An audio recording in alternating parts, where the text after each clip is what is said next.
E aí eu quero usar um texto que está em Gênesis capítulo 26. Mais à frente, no outro dia, eu quero falar sobre os poços que, na verdade, Isaac vai cavar. Mas nesse primeiro episódio da sua vida, depois que o seu pai Abraão morre, ele continua com o seu grupo, ele herda toda aquela parentela, ele herda toda aqueles funcionários, todos aqueles bens, e ele sai do Egito e ele vai para a terra de Gerar. E só para você ter uma ideia de como as circunstâncias são, Gerar significa noite. Então a escuridão naquela época, se falar em noite, era escuro mesmo, era só estrela e lua, não tinha esse negócio de poste, esse negócio de lanterna, muito pouco, quem sabe um lampião com aquele óleo, um azeite, alguma coisa assim, mas nem sempre era possível. Talvez a ideia de lamparina nesse sistema de vidro, ou quem sabe de metal, ainda não era chegada. Eles alumiavam aquilo com alguns panos e também folhas e bebidas em azeite. Eles caminhavam daquela forma, então a situação era bem difícil, bem prosaica, ainda bem provinciana. E ele diz que ele foi para a terra de Gerar, e naquela terra houve uma profunda fome.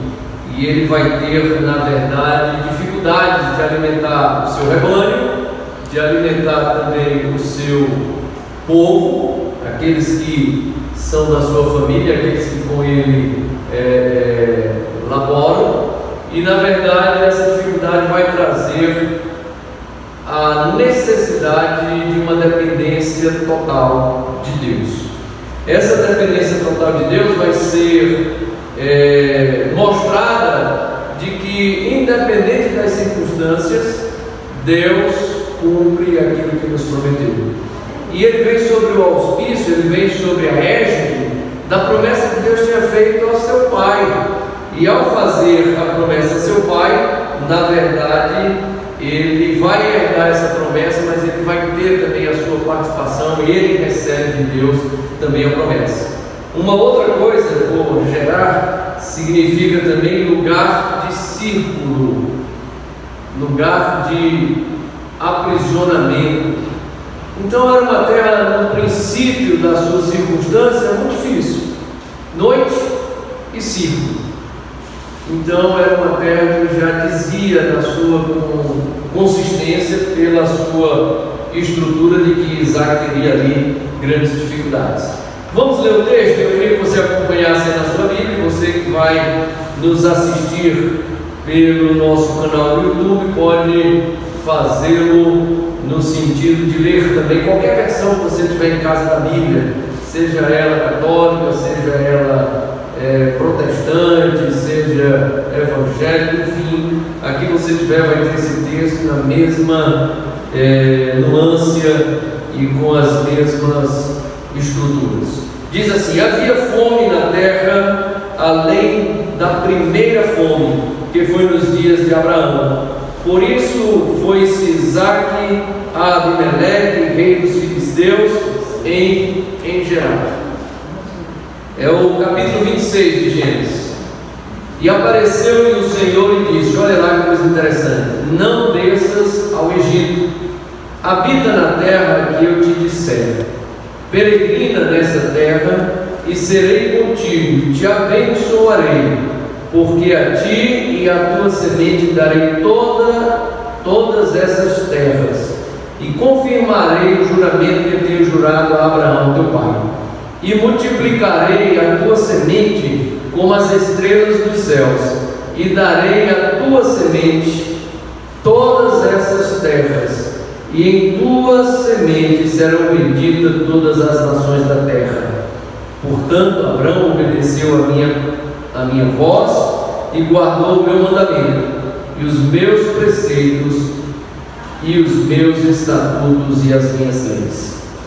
Nesse primeiro texto, duas coisas são importantes. Primeiro, Deus está dizendo: olha, fica aqui, não vai para o Egito, porque eu vou te abençoar nessa terra.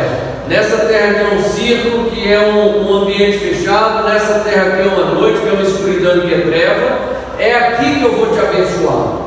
E às vezes a gente quer sair e procurar um caminho melhor, uma coisa melhor, talvez agindo com o nosso próprio forma de pensar e de vontade de ser e de agir, mas Deus está dizendo: olha, não sai dessa terra, porque é no meio dessa dificuldade, da seca e da fome, que eu vou te abençoar.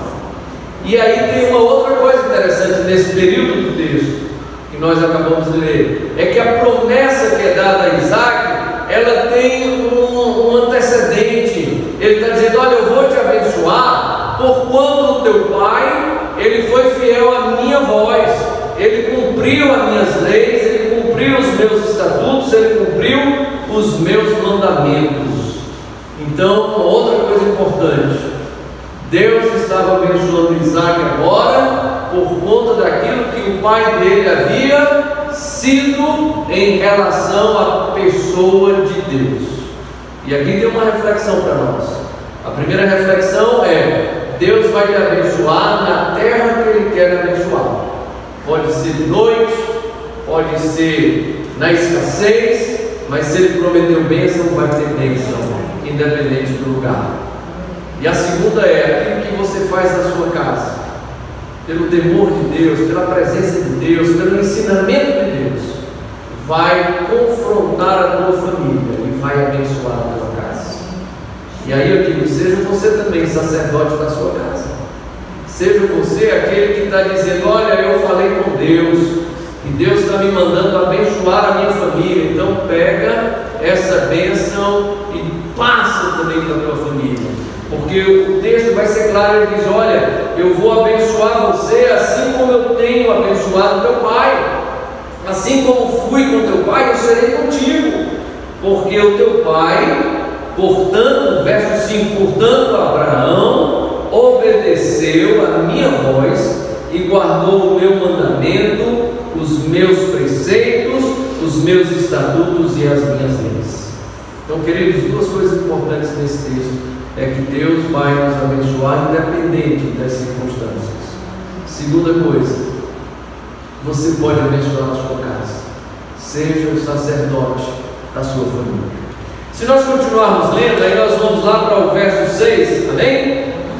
Capítulo 6, versículo 26 diz assim: assim habitou Isaac em Gerar, e perguntando-lhe os varões daquele lugar acerca de sua mulher, disse: é minha irmã, porque temia. E ele foi e deu uma vacilada, mas fez igual seu pai. Então, outra coisa que a gente precisa entender: olha que seu filho vai seguir os seus ensinos, vai seguir aquilo que você fez. Tem um ditado que diz assim: faça o que eu falo, mas não faça o que eu faço, né? Isso é um ditado errado. Se você quer ser o sacerdote da sua casa, você tem que fazer, e os seus filhos, a sua esposa, toda a sua casa vai fazer aquilo que você está fazendo e não aquilo que você está dizendo para fazer. Então ele vai usar o mesmo expediente que usou Abraão também no Egito. Ele vai dizer: minha irmã, porque temia dizer que era sua mulher, para que porventura, dizendo ele que quisesse matá-lo. E aí no verso 8 diz: acontece que, como ele estava ali muito tempo, Abimeleque, rei dos filisteus, olhou por sua janela, viu, e eis que Isaac estava brincando com Rebeca, sua mulher. E aí ele já conseguiu quebrar toda aquela farsa. Então chegou Abimeleque a Isaac e disse: eis que na verdade é tua mulher. Então não adianta mentir, queridos. Diz também o ditado que a mentira tem perna curta. Então não adianta mentir para tentar se safar. Se Deus prometeu, segue direitinho, faz aquilo que tem que ser feito, porque na verdade o Senhor, Ele vai te abençoar. Então Isaac usou um expediente que o seu pai já tinha usado, que foi usar de mentira e da mesma mentira, dizer que Sara não era sua mulher, era sua irmã, o que era meia verdade. Ela na verdade era meia irmã. E na questão de Isaac ele vai usar a mesma circunstância. Mandou Abimeleque a todo o povo, dizendo: qualquer que tocar neste varão ou em sua mulher, certamente morrerá. Então aqui já começa a proteção de Deus com Isaque, verso 11. Olha no verso 12 que vai dizer: e semeou Isaque naquela mesma terra, e colheu naquele mesmo ano, sem medidas. Por que ele colheu sem medidas? O que é que diz o texto? Porque o Senhor o abençoava. Queridos, essa é a terceira reflexão nesse texto para nós. É exatamente isso. Se Deus prometeu lhe abençoar, se você sente fé na promessa de Deus para a tua vida, confia, segura essa bênção, segura essa promessa, porque Deus vai te abençoar. E aí o texto 12, versículo 20, capítulo 26, versículo 12, ele vai dizer: e semeou Isaque naquela mesma terra, e colheu naquele mesmo ano, sem medidas, porque o Senhor o abençoava. Olha o que vai dizer no verso 13: e engrandeceu-se o varão, falando de Isaque, e ia-se engrandecendo até que se tornou muito grande, e tinha possessão de ovelhas e possessão de vacas e muita gente de serviço, de maneira que os filisteus o invejavam. E aqui outra coisa a gente precisa entender: muitas vezes quando nós estamos prosperando na bênção de Deus, muitas vezes quando Deus está, na verdade, nos ajudando na bênção da prosperidade, na bênção do crescimento, seja ele material, seja ele físico, seja ele também espiritual, muita gente vai ficar com inveja e vai querer, na verdade, entupir os nossos poços, como é o caso aqui dos filisteus, ou acabar com a nossa alegria. Não deixe, sabe por quê, queridos? Que a bênção do Senhor não se esvai, a bênção do Senhor não se derrama, a bênção do Senhor, independente das circunstâncias, vai acontecer e vai prosperar. Então, se alguém está dizendo: olha, esquece esse teu Deus, ou então deixa esse teu Deus de lado, ou então não confia nessas coisas, não, está vendo aí o que você está passando, tanta gente contra você, não dá ouvido a essas coisas, porque a Bíblia diz que aquele que confia no Senhor é como uma árvore plantada junto ao ribeiro de águas, a qual dá o seu fruto na estação própria, as suas folhas nunca caem, e tudo quanto ele faz, o que? Prospera. Querido, essa é a bênção de Deus. Coloca as tuas raízes no temor do Senhor, porque é isso que o texto diz. Olha, Abraão foi fiel, Abraão foi íntegro, Abraão obedeceu à voz de Deus. O que é que aconteceu? Ele prosperou. Isaque está indo no mesmo caminho do seu pai. Deus está prometendo bênção para ele. E embora os inimigos estejam vindo, os filisteus querem acabar aquela produção, os filisteus querem acabar aquilo que ele plantou, aquilo que ele semeou e aquilo que ele está colhendo agora. E a Bíblia diz: olha, ele vai colher 100% do que ele plantou, não se perdeu nada. E vai dizer que nessa colheita ele faz em apenas um ano. Então há prosperidade, a bênção de Deus, e a gente precisa confiar nisso, queridos. E engrandeceu-se o varão, depois e tinha possessão, verso 14, e na verdade os filisteus vão começar a ter inveja, o finalzinho do verso 14, de maneira que os filisteus o invejavam. E aí no verso 15 vem aquela batalha, aquela angústia, aquela dificuldade que muitas vezes nós passamos, mas para quem acredita em Deus, para quem ouve a palavra do Senhor, obedece essa palavra, e para quem confia em Deus, não adianta chorar essa circunstância, adianta permanecer fiel e firme, porque vai acontecer bênção. E todos os poços que os servos de seu pai, falando de Abraão, tinham cavado nos dias de Abraão, seu pai, os filisteus entulharam e encheram de terra. Olha aí, como é que agora você vai alimentar as ovelhas que Deus tinha dado? Como é que agora você vai alimentar as vacas que Deus tinha dado? Tá de beber a esse rebanho todo. E quem já passou alguma vez no interior, quem já viveu, quem tem família, sabe que a água é vital, é importantíssimo, e aí precisa de água para os afazeres domésticos, mas também para as criações nos currais, nos rebanhos. E aí os filisteus, com inveja, entupiram de areia os poços. Mas Deus estava com Isaac, e Deus estava cumprindo a sua promessa.